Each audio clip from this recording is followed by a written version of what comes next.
Hello students. आज हम class 9th chemistry का फर्स्ट चैप्टर स्टार्ट करने जा रहे हैं जो कि है मैटर इज़ अवर सराउंड। यानी कि हमारे जो सराउंडिंग है वहाँ चारों तरफ के आपको क्या देखने को मिलेंगे, मैटर।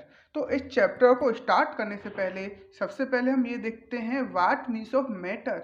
यानी कि इस चैप्टर में हमको किसकी स्टडी करनी है बेटा, मैटर की स्टडी करनी है। यहाँ सबसे पहले हमको ये समझना होगा एक्चुअल में मैटर है क्या। आपके सराउंडेड यानी कि आप जो भी कुछ भी देख रहे हो, जो भी वस्तु आप देख रहे हो, कुछ भी आप देख रहे हो, वो सब क्या है, मैटर है। मैटर का मतलब क्या है, एनीथिंग विच ऑक्यूपाई स्पेस, यानी कि कोई भी वस्तु जो जगह घेरे एंड हैव मास, और जिसमें कुछ ना कुछ वजन हो, उसे हम क्या कहते हैं, मैटर कहते हैं। आपके सराउंडिंग में चारों तरफ आपको ऐसी वस्तु देखने को मिलेंगी, आप कुछ भी देख लो, ये पेन है, पेपर है, चेयर, कुर्सी, टेबल, सब कुछ क्या होगा, मैटर ही तो होगा। क्योंकि ये सभी ऑब्जेक्ट्स क्या करते हैं, स्पेस ऑक्यूपाई करते हैं, और इनमें क्या होता है, कुछ ना कुछ मास जरूर होता है। और इस तरह की वस्तुओं को हम क्या कहते हैं बेटा, मैटर कहते हैं। तो अब हम एग्जाम्पल से समझने की कोशिश करते हैं। जैसे एयर है, वाटर है, एयर में भी तो वेट होता है क्योंकि एयर में भी तो पार्टिकल्स होते हैं, एयर भी तो स्पेस ऑक्यूपाई करती है, तो एयर भी क्या हुई, आपकी मैटर होगी। वाटर है, पानी है, उसमें भी वजन होगा। यानी कि जो भी हाइड्रोजन, ऑक्सीजन, यानी कि जो भी गैसेज हैं, जितनी भी हमारे पास गैसेज होंगी वो सभी क्या होंगी, मैटर होंगी। शुगर जो आप यूज़ करते हो, सैंड पार्टिकल, सभी क्या हैं, मैटर्स हैं। Silver and steel, silver and steel मतलब यानी कि वो मेटल्स जिसमें हम, यानी कि मेटल्स भी क्या होते हैं, हमारे मैटर होते हैं।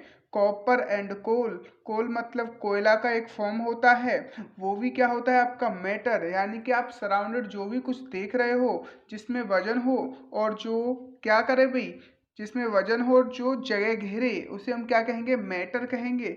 Iron, woods, ice, alcohol, milk, oil, kerosene, petrol, carbon dioxide, steam, यानी कि स्टीम मतलब it is the vapour form of water. Vapour form हो, लिक्विड फॉर्म हो, चाहे वाटर की सॉलिड फॉर्म हो, वो सब क्या होंगे, मेटर्स होंगे। रॉक एंड मिनरल्स, मिनरल्स को भी हम क्या कहते हैं बेटा, मेटल्स कहते हैं। ये हमारे डिफरेंट काइंड ऑफ मैटर हो गए। तो सिंपल सी चीज है, कोई जो भी कुछ आपको दिखाई दे रहा है उसमें आपका क्या हो, स्पेस जिसमें वजन हो और जो जगह घेरे, उसको हम क्या कह देंगे, मैटर कह देंगे। लेकिन कुछ थिंग्स ऐसी भी होती हैं, थिंग्स लाइक फ्रेंडशिप। आप समझते हो क्या फ्रेंडशिप मैटर होगी, क्या फ्रेंडशिप में वजन होता है, क्या फ्रेंडशिप जगह घेरती है। फ्रेंडशिप इज द फीलिंग, और वो क्या एक तरह से एक फीलिंग है। तो ये जो फीलिंग्स हैं, यानी कि जो लव है, ये लव भी क्या है, फीलिंग है। गुड मैनर, आप रेगुलर स्टडी कर रहे हो तो ये आपके लिए क्या है, गुड मैनर है। क्या ये मैटर्स होंगे, बिल्कुल नहीं होंगे, क्योंकि ना ही इसमें स्पेस होता है, ना ही इसमें वजन होता है। Thoughts, ideas, taste and smell, क्या स्मेल जो है, क्या वो हमारी मैटर होगी, बिल्कुल नहीं होगी।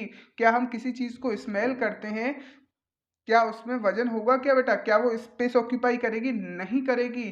तो ये क्या नहीं होंगे, हमारे मैटर्स नहीं होंगे। ये एग्जाम्पल्स आपको याद रखने हैं क्योंकि इनमें ना ही वॉल्यूम होता है ना ही मास होता है। आपको मैटर की चीज़ समझ में आ गई होगी। हमारे सराउंडेड में जो भी कुछ हमको दिखाई दे रहा है, जो भी वस्तु हमें दिखाई दे रही है, वो सब क्या है, मैटर है। हवा हो, पानी हो, चाहे कुछ भी हो। अब हम बात करते हैं, मैटर तो हमने समझ लिया, लेकिन अब आपके दिमाग में आ रहा होगा एक्चुअल में ये मैटर बनता किससे है। मैटर यानी कि किस तरह से बनता है उसकी हम बात करेंगे। तो हमने हेडिंग लगा ली है, physical nature of matter. Actual में ये जो मैटर है उसका फिजिकल नेचर है क्या, ये जो मैटर होता है it is made up of smallest particle. ये जो मैटर होता है वो स्मॉलेस्ट पार्टिकल से मेड अप यानी कि बना हुआ होता है। सपोज दैट ये पेन है, इस पेन को जब आप देख रहे हो तो आपको पता होना चाहिए ये जो पेन है उसको आप डिवाइड करते चले जाओ, छोटे छोटे पीस में डिवाइड करते हुए चले जाओगे तो एक स्मॉलेस्ट यूनिट आएगी जिसको हम क्या कहेंगे बेटा, पार्टिकल्स कहेंगे। और बहुत सारे particles, many number of particles मिलके क्या बनाते हैं, मैटर्स बनाते हैं। तो आपके दिमाग में ये आ गया होगा, मैटर्स की जो स्मॉलेस्ट यूनिट होती है उसे हम क्या कहते हैं बेटा, पार्टिकल्स कहते हैं। जैसे अगर हम बात करें 1 ड्रॉप ऑफ वाटर, अगर आप एक वाटर की ड्रॉप ले लो तो वाटर की एक ड्रॉप में ही 10⁻21 पार्टिकल्स होते हैं। ये आपको याद रखना है, यानी कि ये अपने आप में कितना बड़ा नंबर है। अभी 10⁻21 का मतलब क्या है, 10 के पीछे कितनी जीरो आ जाए, 20 जीरो और आ जाएं तो वो क्या होगा, 10⁻21 पार्टिकल्स। तो इसका मतलब एक वाटर ड्रॉप में इतने सारे पार्टिकल्स हो सकते हैं। तो आप समझ सकते हो ये जो पार्टिकल है कितनी स्मॉलेस्ट होते हैं, very very very smallest part होते हैं भी। तो आपको याद रखना है मैटर बहुत ही छोटे पार्टिकल से मिलकर बना होता है और जिसमें वो बहुत ही ज़्यादा छोटा होता है। अगर आप वाटर की एक ड्रॉप भी ले रहे हो तो उसमें 10⁻21 पार्टिकल होंगे। 10⁻21 का मतलब क्या है, 10 के पीछे कितनी जीरो आ जाएं भाई, 20 जीरो आ जाएं, वो क्या हो गया 10⁻20 पार्टिकल्स। तो आपको समझना है। अब हम समझते हैं, ये तो पार्टिकल तो हमारे समझ में आ गया, लेकिन अब हम देखते हैं ये जो पार्टिकल्स है मैटर का, उसके क्या क्या लक्षण होंगे, उसके क्या क्या कैरेक्टरिस्टिक्स होंगे, वो सारी चीज़ हमको समझनी है। ये पार्टिकल्स में क्या क्या गुण है, क्या क्या इसकी प्रॉपर्टीज हैं। एक्चुअल पार्टिकल्स का साइज तो स्मॉलेस्ट होता है, तो बाकी अदर्स क्या क्या प्रॉपर्टीज है वो हम समझते हैं। अब हम बात कर रहे हैं बेटा characteristics of particles of matter, यानी कि ये जो पार्टिकल्स है उसकी क्या क्या कैरेक्टरिस्टिक्स हैं उनको हम समझने की कोशिश करेंगे। देखो first properties is the particles of matter are very very small, यानी कि ये जो आपके मैटर्स के पार्टिकल्स होते हैं वो बहुत ही ज़्यादा स्मॉलेस्ट होते हैं। मैं आपको बता चुका हूँ वाटर की 1 ड्रॉप में भी 10⁻21 पार्टिकल होते हैं। तो आप इमेजिन कर सकते हो ये पार्टिकल कितना छोटा होता है। चलो एक एग्जाम्पल से समझने की कोशिश करते हैं।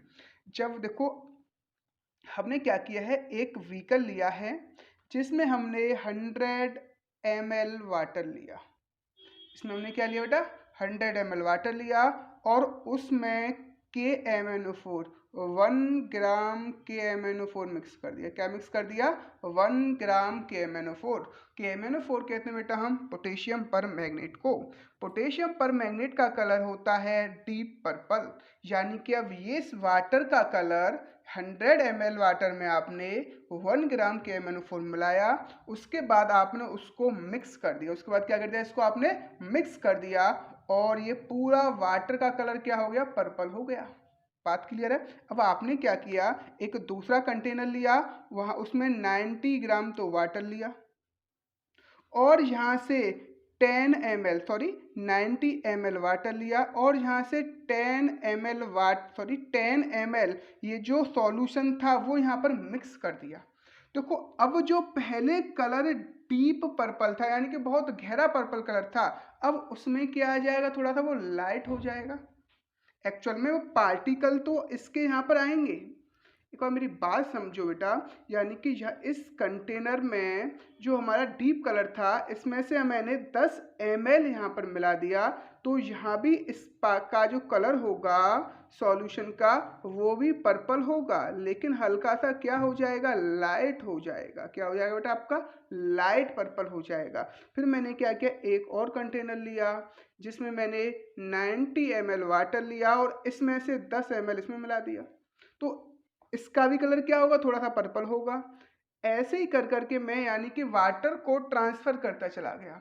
आपने देखा होगा आपके पास जब आप होली खेलते हो तो आप क्या करते हो, आपने एक बाल्टी रंग हो रहा, फिर आपका आधे से ज़्यादा रंग खत्म हो गया, फिर आपने उसमें और पानी मिला दिया, फिर वो खत्म हो गया, आपने और पानी मिला दिया, तो आप क्या देखते रहते हो, यानी कि वे जो आप पानी मिलाते जा रहे हो उसमें कलर जो है, यानी कि आपने रेड कलर मिलाया है तो रेड कलर लाइट होता चलेगा, लेकिन उसमें आपको कुछ ना कुछ कलर जरूर दिखाई देगा। इसका मतलब क्या है, क्योंकि आपको ये जो रेड कलर के जो पार्टिकल्स हैं, जो आप रंग मिला रहे हो, वो जो पार्टिकल्स हैं वो बहुत ही ज़्यादा कह सकते हो इनफाइनाइट नंबर ऑफ पार्टिकल से मिलके बने होते हैं जो तो इसका एग्जाम्पल ये आप इस तरह से समझ सकते हो। अब हम बात करेंगे the particle of matter have space between them. दूसरी प्रॉपर्टीज है, ये जो मैटर्स के पार्टिकल होते हैं उनके बीच में स्पेस होता है। उनके पार्टिकल्स के बीच में क्या होता है बेटा? स्पेस। अब हम कैसे बता सकते हैं ये जो मैटर्स के पार्टिकल्स होते हैं उनके बीच में स्पेस होता है? आपने एक व्हीकल लिया, सपोज दैट आपने एक गिलास पानी ले लिया और वो कितना लिया बेटा? आपने 100 ml पानी लिया। आपने क्या किया, 100 ml पानी लिया और ये जो वाटर लेवल था आपने क्या लिया बेटा? कांच का ग्लास लिया, ठीक है। वाटर लेवल को आपने क्या कर दिया? मार्क कर दिया, यानी कि यहाँ तक पानी आ रहा है 100 ml, वो आपने क्या कर दिया? मार्क कर दिया। और आपने 50 ग्राम चीनी ली, शुगर ले ली और इस शुगर को इस बीकर में डाल दिया और चम्मच से इसको घोल दिया। और चम्मच से क्या हो कर दिया बेटा? आपको घोल दिया। अब एक चीज बताओ, ये जो वाटर का लेवल है क्या वो वाटर का लेवल बढ़ जाएगा या सेम रहेगा? आप इस एक्सपेरिमेंट को एक बार घर पर करके देखोगे और शरबत बना के पी जाओगे।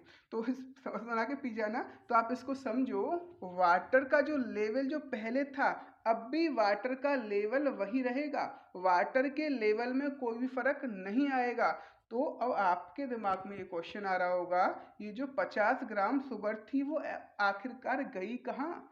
पहले भी वाटर का लेवल वही था, अब भी हमने 50 ग्राम शुगर मिलाई तब भी लेवल वही है, तो एक्चुअल में ये शुगर गई कहाँ? तो वो हम समझते हैं, ये जो वाटर के पार्टिकल्स होते हैं, पार्टिकल्स के बीच में क्या होता है बेटा? कुछ ना कुछ स्पेस होता है और इन पार्टिकल्स के बीच में जो स्पेस होगा तो शुगर के पार्टिकल इसमें जैसे ही हम मिक्स करेंगे तो वो इसमें आके क्या हो जाएंगे बेटा? मिक्स हो जाएंगे। ये जो स्पेस होगा इन स्पेसों पर जाकर शुगर के पार्टिकल बैठ जाएंगे, शुगर के पार्टिकल चले जाएंगे, जिसकी वजह से वाटर का लेवल एट इट इज रहेगा, उसमें कोई भी इंक्रीजमेंट नहीं आएगा। ये हो गई इसकी सेकंड प्रॉपर्टीज। बात क्लियर हो गई होगी बेटा आपको? अब हम देखते हैं third point, the particles of matter are continuously moving. यानी कि मैटर में जितने भी पार्टिकल्स होते हैं वो कंटिन्यूसली मूव करते रहते हैं। ऐसा नहीं है वो एक तरफ सेटल डाउन हो गए, मैटर के जो भी पार्टिकल होते हैं वो कंटिन्यूसली क्या करते रहते हैं बेटा? मूव करते रहते हैं। तो particles of matter are continuously moving. देखो एक एग्जांपल से समझने की कोशिश करते हैं। आपने क्या किया, एक रूम को क्लोज कर दिया और आपने कॉर्नर पर एक अगरबत्ती जला दी, तो आप कुछ टाइम बाद क्या देखोगे, उस अगरबत्ती की जो स्मेल होगी वो कहाँ? चारों तरफ चली फैल जाएगी। तो ये है क्या? अगरबत्ती की जो स्मेल थी चारों तरफ फैल गई, इसका मतलब क्या है? देखो अगरबत्ती की में से जो धुआं निकला वो चारों तरफ फैल गया, यानी कि अगरबत्ती क्या है? आपकी मैटर, वहां से धुआं निकला और वो चारों तरफ क्या गया बेटा? फैल गया। इसका मतलब है अगरबत्ती के जो पार्टिकल्स थे वो कंटिन्यूसली मूविंग कर रहे हैं। बात क्लियर है बेटा आपको? यानी कि जो अगरबत्ती के पार्टिकल थे वो क्या कर रहे हैं? कंटिन्यूसली मूविंग कर रहे हैं। अगर सपोज दैट किसी एक कोई भी एक आदमी अगर परफ्यूम लगा लेता है तो उसकी स्मेल आपको बहुत दूर तक आती है, क्योंकि परफ्यूम के जो पार्टिकल्स होते हैं उनका नेचर कैसा होता है? फैलने का, यानी कि कंटिन्यूसली मूव करने का। इसलिए ये जो परफ्यूम होता है उसमें हमको स्मेल आती है। तो आपको याद रखना है, ये जो मैटर्स के पार्टिकल होते हैं वो कंटिन्यूसली मूव करते रहते हैं। अब इस मूवमेंट को समझने के लिए हमको दो पॉइंट्स की और स्टडी करनी पड़ेगी, डिफ्यूजन एंड ब्राउनियन मोशन। ये जो पार्टिकल्स हैं कंटिन्यूसली मूविंग करते रहते हैं, वो हम दो पॉइंट्स की स्टडी करेंगे बेटा, डिफ्यूजन एंड ब्राउनियन मोशन। ये डिफ्यूजन क्या है और ये ब्राउनियन मोशन क्या है ये हम समझते हैं। देखो डिफ्यूजन का मतलब क्या है। अब देखो एक चीज समझो, आपने सपोज अगरबत्ती जलाई, आपने क्या किया बेटा? अगरबत्ती को जलाया और ये जो आपकी अगरबत्ती में से जो आपकी गैसेस निकली, ये जो आपकी अगरबत्ती में जो पार्टिकल निकले वो एयर के पार्टिकल के साथ मिक्स हो गए और चारों तरफ फैल गए। बात क्लियर है? और इसी प्रॉपर्टीज को ही हम क्या कहते हैं? Diffusion, intermixing of particles of two different type of matter. यानी कि यहाँ पर अगरबत्ती के पार्टिकल होंगे और एयर के पार्टिकल होंगे वो एक दूसरे में इंटरमिक्स हो गए और चारों तरफ फैल जाएंगे। यही इसी को हम क्या कहते हैं बेटा, डिफ्यूजन कहते हैं। डिफ्यूजन का मतलब हो गया intermixing of particles of two different type of matter. दो डिफरेंट टाइप के मैटर हो गए बेटा, यहाँ पर उनकी जो इंटरमिक्सिंग होती है उसी को हम क्या कहते हैं बेटा, डिफ्यूजन। जैसा कि नाम से ही पता पड़ रहा है, फ्यूजन का मतलब होता है पूरी तरह से इंटरमिक्स होना। डिफ्यूजन, डी का मतलब हो गया टू डिफरेंट टाइप, टू और मोर डिफरेंट टाइप गैसेस का या पार्टिकल्स का फ्यूजन, यानी कि डिफरेंट टाइप के जो आपके मैटर्स होंगे उनका आपस में क्या हो जाए, इंटरमिक्सिंग हो जाए, उसी को हम क्या कहते हैं बेटा, डिफ्यूजन कहते हैं। ये चीज आपको समझ में बिल्कुल आ रही होगी। डिफ्यूजन का एग्जांपल मैं आपको दे चुका हूं, अरोमा ऑफ परफ्यूम, यानी कि जो परफ्यूम की स्मेल होती है हमें बहुत दूर तक आती है। ये जो परफ्यूम के पार्टिकल्स हैं एयर के पार्टिकल के साथ इंटरमिक्स होके क्या करते हैं बेटा, चारों तरफ स्प्रेड कर जाते हैं, फैल जाते हैं, इसी को हम क्या कहते हैं बेटा, डिफ्यूजन कहते हैं। ये चीज आपको बिल्कुल समझ में आ रही होगी। अब आपके दिमाग में आ रहा होगा, अगर हम ये जो आपका डिफ्यूजन होता है वो किस किस फैक्टर पर अफेक्ट करता है उसको हम समझने की कोशिश करते हैं। देखो, rate of diffusion become faster increasing temperature, यानी कि अगर हम टेम्परेचर बढ़ाएंगे तो rate of diffusion already increase हो जाएगा। ये सबसे मेन पॉइंट है, तो आपको याद रखना है, rate of diffusion become faster increasing in temperature. जैसे हम टेम्परेचर बढ़ाएंगे रेट ऑफ डिफ्यूजन बढ़ जाएगा। ऐसा होता क्यों है, आपके दिमाग में क्वेश्चन आ रहा होगा। ऐसा इसलिए होता है because at high temperature the particle have more energy and move faster. देखो, जैसे जैसे हम टेम्परेचर बढ़ाते हैं आपको पता है जो आपके पार्टिकल्स होंगे उनको एनर्जी मिलेगी। टेम्परेचर किसके फॉर्म में जाती है बेटा, हीट के फॉर्म में जाती है। जैसे ही हम टेम्परेचर बढ़ाएंगे तो टेम्परेचर बढ़ाने से पार्टिकल्स को एनर्जी मिलेगी, और पार्टिकल्स को जितनी ज़्यादा एनर्जी मिलेगी पार्टिकल्स उतना ही फास्ट मूव करेंगे, और जितना इजीली पार्टिकल्स मूव करेंगे उतना आसानी से स्प्लिट करेंगे, उतना आसानी से वो फैल जाएंगे। ये बात आपको समझ में आ रही होगी बेटा।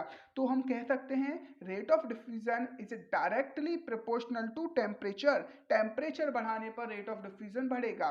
जैसे अगर हम बात करें, आपने एक क्या लिया बेटा, एक कंटेनर ले लिया और आपने यहाँ पर 100 ml वाटर ले लिया। कोई कंटेनर लिया, 100 ml वाटर लिया, तो आपने यहाँ पर suppose that 20 gram sugar mix कर दी, यानी कि 20 ग्राम इसमें आपने चीनी मिला दी। तो अब आप देखो, चीनी कुछ टाइम बाद अपना आप मिक्स हो जाएगी। अगर आप यानी चम्मच का यूज ना करो तो इस चीनी को मिक्स होने में सपोज दैट 5 मिनट लग रहे हैं। चीनी को वाटर में अपना आप मिक्स होने में कितना टाइम लग रहा है, सपोज दैट 5 मिनट लग रहा है। और अगर इस कंटेनर को मैं सपोज दैट गैस पर रख दूं, यानी कि इसको थोड़ा सा गर्म कर दूं, तो ये जो चीनी है वो तुरंत मिल जाएगी, यानी कि 1 मिनट के अंदर ये जो चीनी होगी वाटर में मिल जाती है।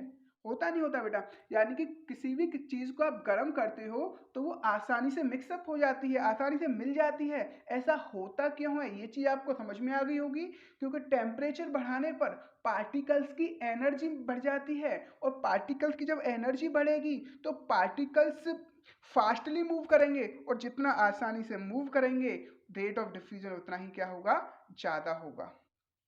देखो, एग्जाम्पल मैं आपको बता चुका हूं। नेक्स्ट एग्जाम्पल है smell of hot sizzling food, यानी कि जो फूड होता है वो जो गर्म जो फूड होता है उसमें से स्मेल आती है, और ठंडे फूड में से स्मेल आपको नहीं आती है, क्योंकि जो यानी कि जो आपका हॉट फूड होगा उसमें उसके जो पार्टिकल्स होंगे वो बहुत इजीली डिफ्यूज कर जाएंगे। बात ये तो समझ में आ गई होगी बेटा। अब हम नेक्स्ट पॉइंट और देखते हैं बेटा, ब्राउनियन मोशन। अब ये ब्राउनियन मोशन क्या है ये हम समझने की कोशिश करते हैं। एक्चुअल में सॉरी, ब्राउनियन मूवमेंट कह लो या मोशन कह लो, बात ही की बेटा, कोई कंफ्यूज नहीं होना है। ब्राउनियन मूवमेंट का क्या मतलब है, आपके दिमाग में आ रहा होगा, ब्राउनियन मूवमेंट मतलब ऐसा मूवमेंट जिसका कलर ब्राउन हो, ऐसा तो यानी कि ऐसा मूवमेंट यानी कि ऐसे पार्टिकल जो ब्राउन कलर के पार्टिकल हो उनका मूवमेंट है। आपके दिमाग में नाम को देखने के बाद यही तो आ रहा होगा, ब्राउन कलर के पार्टिकल होंगे, उनका मूवमेंट होगा तो हम ब्राउन इन मोशन हो जाएगा। लेकिन ऐसा बेटा बिल्कुल नहीं है। ये जो ब्राउन इन मूवमेंट है उसकी सबसे पहले स्टडी रॉबर्ट ब्राउन ने की थी और उन्होंने अपने ही नाम पर इस मूवमेंट का नाम रख दिया। और आपको एक चीज याद रखनी है, दुनिया का कोई भी पार्टिकल होता है वो क्या करता है बेटा, मूवमेंट करता है। वो इस तरह से पार्टिकल जिग जैग मोशन करते रहते हैं। Zig zag motion of smallest particle, particles इस तरह से क्या करते रहते हैं बेटा, जिग जैग मोशन करते रहते हैं। सस्पेंडेड इन सॉलिड लिक्विड और गैस, यानी कि सॉलिड लिक्विड और गैस के जो स्मॉलेस्ट पार्टिकल होते हैं वो इस तरह से जिग जैग मोशन करते रहते हैं। उसी को हम क्या कहेंगे, ब्राउनियन मूवमेंट कहेंगे। आपको ये पॉइंट समझ में आ गए होंगे बेटा। डिफ्यूजन क्या होता है, intermixing of particle of two different type of matter, यानी कि दो डिफरेंट टाइप के मैटर का आपस में इंटरमिक्स होना, उसी को डिफ्यूजन कहते हैं। या फिर किसी भी सब्सटेंस की वो टेंडेंसी उसको जितना वॉल्यूम मिले उसको ऑक्यूपाई कर ले। एक बार दोबारा समझो बेटा, tendency of any substance to achieve all available volume, यानी कि कोई भी सब्सटेंस उसको जितना वॉल्यूम मिल रहा है उसी को ऑक्यूपाई कर ले, उसी को क्या कहते हैं, डिफ्यूजन कहते हैं। जैसे सपोज दैट आपके पास एक क्लोज रूम है और आपने परफ्यूम की, सपोज दैट वो समझ लो अगरबत्ती जला दी, तो आपके पास अगर क्लोज रूम है और अगरबत्ती के जो आपके पार्टिकल्स होंगे उनको कितना स्पेस मिल रहा है बेटा, पूरा रूम का स्पेस मिल रहा है, तो पूरे रूम में ही वो प्लीसेंट स्मेल आपको दिखाई देगी, वो प्लीसेंट स्मेल मिलेगी। तो इस वजह से इसको क्या कहते हैं बेटा, हम डिफ्यूजन कहते हैं। आई होप आपको ये चीज़ समझ में आ गई होंगी। अब हम बात करेंगे बेटा next properties, particles of matter attract each other, यानी कि जो मैटर्स के पार्टिकल्स होते हैं वो एक दूसरे को क्या करके रखते हैं बेटा, अट्रैक्ट करके रखते हैं। देखो एक चीज समझो, अगर मैटर्स के पार्टिकल्स एक दूसरे को अट्रैक्ट ना करते तो क्या वो एक जगह कंबाइन हो पाते क्या ऐसा तो नहीं है पार्टिकल्स में हमने कोई फेविकॉल लगाया हुआ है बेटा। तो एक चीज याद रखो, दुनिया का कोई भी मैटर है वो स्मॉलेस्ट पार्टिकल से मिलकर बना होता है और ये जो स्मॉलेस्ट पार्टिकल होते हैं उनके पार्टिकल्स के बीच में अट्रैक्शन होता है, जिसकी वजह से वो पार्टिकल्स एक दूसरे को अपने साथ बांध के रखते हैं। ऐसा नहीं होता है बेटा कि अगर हमने कोई फेविकॉल लगाई हुई होती है, ऐसा कुछ नहीं है। पार्टिकल्स के बीच में अपने आप ही क्या होता है, एक अट्रैक्शन होता है और उस अट्रैक्शन फोर्स को हम कोहेसिव फोर्स भी कहते हैं बेटा। उससे कोई मतलब नहीं है, बस आप ये याद रखोगे, there are some force of attraction between the particles of matter which bind them together। यानी कि मैं आपको दोबारा बता रहा हूँ बेटा, ये जो मैटर्स के पार्टिकल होते हैं उनके बीच में अट्रैक्शन होता है। और अब देखो समझो, जैसे आपने देखा, एग्जाम्पल देखें बेटा, पीस ऑफ चौक, आपने चौक ली, आप चौक को बहुत आसानी से ब्रेक कर देते हो बेटा। अगर चौक को आप आसानी से ब्रेक कर रहे हो तो इसका मतलब क्या है, इसका मतलब है चौक के पार्टिकल्स के बीच में लगने वाला जो फोर्स ऑफ अट्रैक्शन होगा वो बहुत ही क्या होगा बेटा, वीक होगा। आपने पेन लिया और पेन को यहाँ से इस तरह से ब्रेक कर दिया, टू पार्ट में आप आसानी से इसे तोड़ सकते हो, लेकिन चौक को आसानी से तोड़ पाओगे या पेन को बेटा, चौक को आप आसानी से तोड़ पाओगे। तो इसका मतलब है ये जो आपके पेन के पार्टिकल्स हैं उनके बीच में लगने वाला फोर्स ऑफ अट्रैक्शन चौक के पार्टिकल से ज़्यादा होगा। अब मैंने आयरन नेल दे दी आपको तोड़ने के लिए, क्या आप आयरन नेल को अपने हाथों से तोड़ पाओगे, बिल्कुल नहीं तोड़ पाओगे, क्योंकि आयरन नेल्स के जो पार्टिकल्स होते हैं उन पार्टिकल्स के बीच में फोर्स ऑफ अट्रैक्शन बहुत ही ज़्यादा स्ट्रॉन्गर होता है, बहुत ही ज़्यादा हाई होता है। तो आपको ये चीज़ याद रखनी बेटा, पार्टिकल्स एक दूसरे को अट्रैक्ट करते हैं, मैटर के पार्टिकल्स के बीच में स्पेस होता है, ये सारे पॉइंट्स आपको याद रखने हैं। और अगर हम बात करें फोर्स ऑफ अट्रैक्शन, सबसे ज्यादा फोर्स ऑफ अट्रैक्शन सॉलिड में होता है, उसके बाद लिक्विड में होता है, उसके बाद गैस में होता है। यह आज का लेक्चर बेटा हम यहीं क्लोज कर रहे हैं। नेक्स्ट डे हम पढ़ेंगे classification of matter on the basis of physical state, यानी कि मैटर को हम फिजिकल स्टेट के बेस पर कितने पार्ट में डिवाइड कर सकते हैं। अभी तक आपने पढ़ा होगा बेटा 3 पार्ट में डिवाइड कर पाते हैं, सॉलिड, लिक्विड एंड गैस, लेकिन यहाँ पर हम 2 नए फिजिकल स्टेट और पढ़ेंगे, fourth is plasma and fifth is Bose Einstein condensate. तो अब आज के बाद आप मैटर के मैटर को कितने पार्ट में क्लासिफाई करोगे बेटा? 5 पार्ट में। First is solid, second is liquid, third is gas. ये तीनों आपके मेजर पार्ट हो गए। Fourth is plasma, fifth is Bose Einstein condensate. Next day हम इन सब की स्टडी करते हैं। ओके, धन्यवाद।